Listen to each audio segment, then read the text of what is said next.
Hi, I just want to share some early drawings and early comics that I made when I was little. I have two boxes full of drawings and comics, and I just revisited them when I was cleaning in my storage.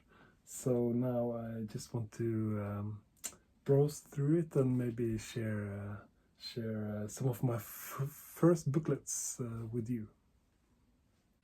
Here's some of my early comics, and these three are probably the first booklets I ever made.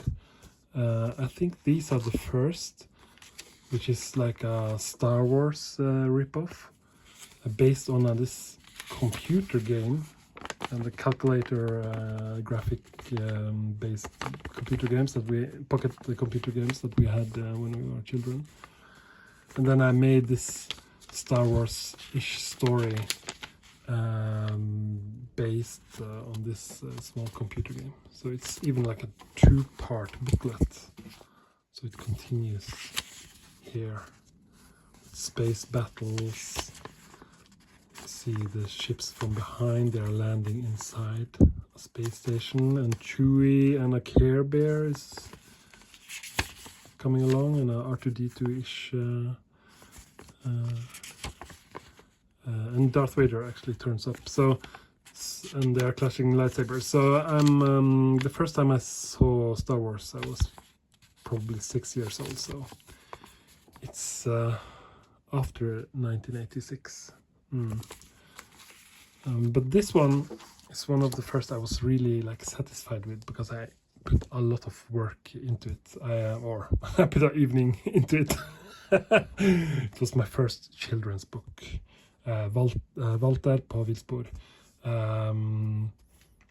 Walter gets lost or something. Yeah, in English. So it's a little bit. It's a small whale.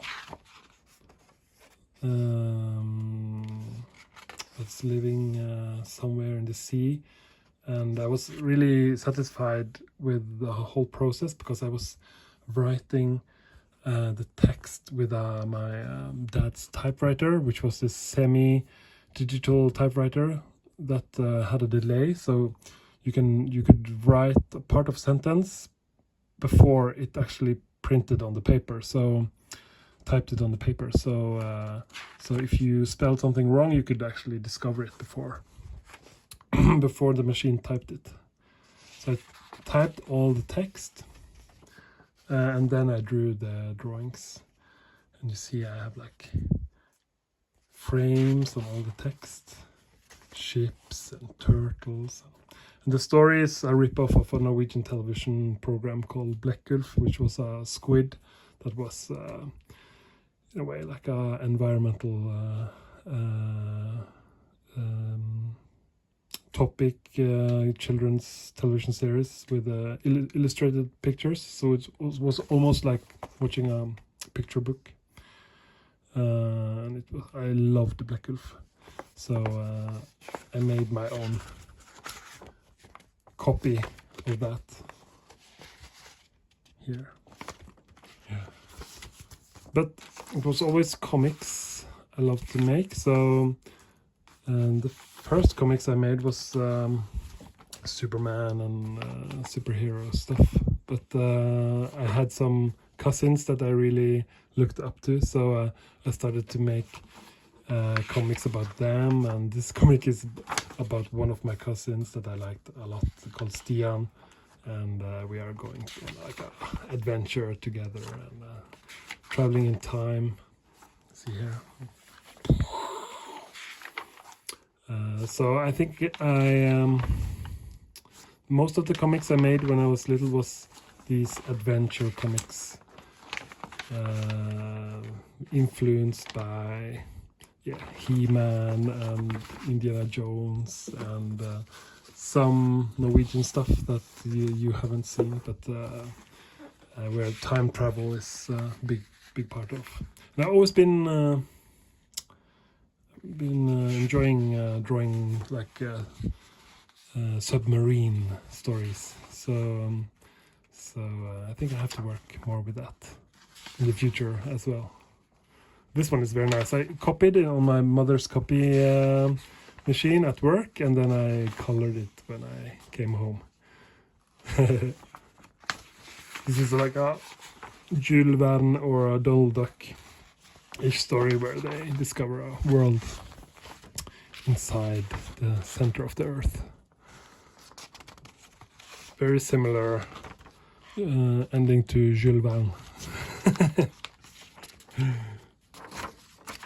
Funny. And this time machine traveled to the future. But the graphics looks like Tron, the first movie, but I had never seen it. But I remember a lot of commercials in the comics, so I guess I had the visual vocabulary to make it.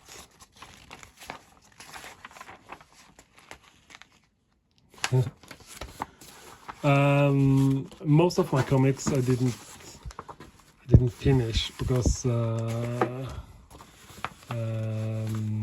yeah, well, I guess that's normal, that you start on something that you can't complete.